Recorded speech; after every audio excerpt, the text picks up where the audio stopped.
날마다 숨을 쉬며 살아가는 동안에 우리는 여러 가지 일들을 만나며 살아갑니다. 도움이 필요한 사람을 만나기도 하고 해결하기 힘든 일들을 만나기도 하며 때로는 전혀 예기치 못했던 일들을 만나기도 합니다. 그리고 때로는 그 만나는 일들 가운데 무언가 결정하고 선택해야 하는 순간을 만나게 됩니다. 어떤 결정은 중요하지만 시간적 여유가 있는 것들이 있는가 하면 어떤 결정은 급하게 서둘러 선택해야 하는 결정들이 있습니다. 그런데 그럴 때 더욱 어렵고 힘들게 하는 것은 그와 같이 중요한 결정을 하는 데 있어서 그 어떤 지혜나 분별력이 생기지 않을 때입니다. 무엇에 근거를 두어야 하는지, 어떤 선택을 해야 후회를 하지 않을지 전혀 감을 잡을 수가 없고 판단력이 부족할 때는 정말 난감하기만 합니다. 우리가 만나는 수많은 일들 가운데 무엇을 결정하고 무엇을 선택하며 살아가느냐에 따라 우리의 미래는 전혀 다른 결과를 만들어낼 것입니다. 그리고 그러한 결정이 때로는 다시 올 수 없는 놀라운 기회를 만들어내기도 합니다. 오늘 본문 역대하 10장에서는 솔로몬의 뒤를 이어 왕이 된 솔로몬의 아들 르호보암이 결정적인 위기의 때에 어떻게 선택하는지, 그리고 그로 인해 어떠한 결과를 초래하였는지를 보게 됩니다. 솔로몬의 통치 40년 동안 20년 이상이 성전과 왕국을 건축하기 위한 토목 공사로 시간을 보냈습니다. 그로 인해 백성들의 인생은 많이 지치고 피곤했을 것입니다. 그리고 매년 백성들에게서도 엄청난 세입금도 걷어들였습니다. 세입금은 금 666달란트였을 정도로 대단한 수입을 벌어들이면서도 정작 그 수입을 백성들을 위하여 사용하지 않고 자신을 위하여 그리고 왕궁과 부인들을 위하여 사용하는데 여념이 없었습니다. 그로 인해 백성들의 삶은 나아지지 않았습니다. 솔로몬이 죽은 후에 백성들의 지도자들이 르호보암을 찾아옵니다. 그리고 그에게 한 가지 간청을 드립니다. 오늘 4절 말씀입니다.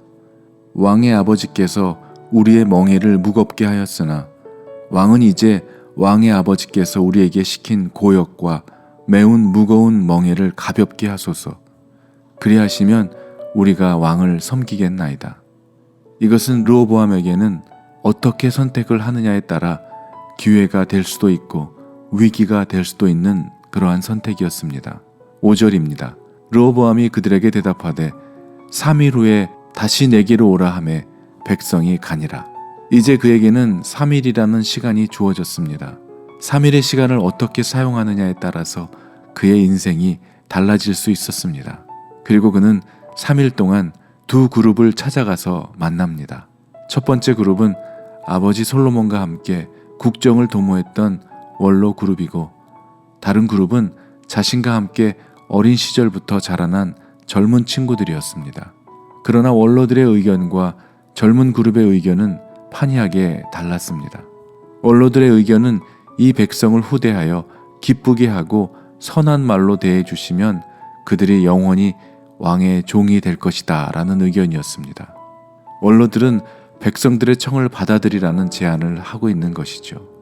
그러나 이 대답보다는 르호보암과 함께 자란 젊은 친구들이 내놓은 의견을 따르게 됩니다. 그 내용은 10절과 11절에 나오는데요.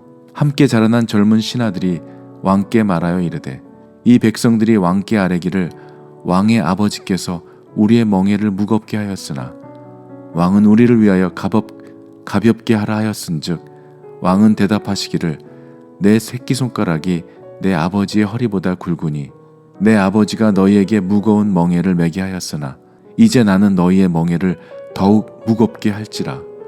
내 아버지는 가죽 채찍으로 너희를 치셨으나 나는 전갈 채찍으로 하리라 하소서 하더라. 르호보암 왕은 백성들에 대한 사랑도 긍휼도 찾아볼 수 없는 이 무지한 젊은 친구들의 대답을 옳게 여기고 분별력 없이 그 의견을 받아들이고 맙니다. 더욱 안타까운 사실은 르호보암이 이 모든 중대한 결정을 하기에 앞서 사람들을 찾아가 자문을 구할 것이 아니라 하나님께 기도하며 여쭈어 보았어야 했습니다. 성전에 와서 엎드리고 필요하다면 금식하며 사람들의 결정이 아닌 하나님께서 맡기신 하나님의 백성들을 어떻게 인도해야 하는지 하나님께 여쭈어 보았어야 했습니다. 이러한 위기를 하나님께서 주시는 기회로 삼을 수 있는 이러한 결정을 어리석게도 날려버리게 된 것입니다. 오늘 우리는 많은 선택의 순간들 앞에서 살아가고 있습니다.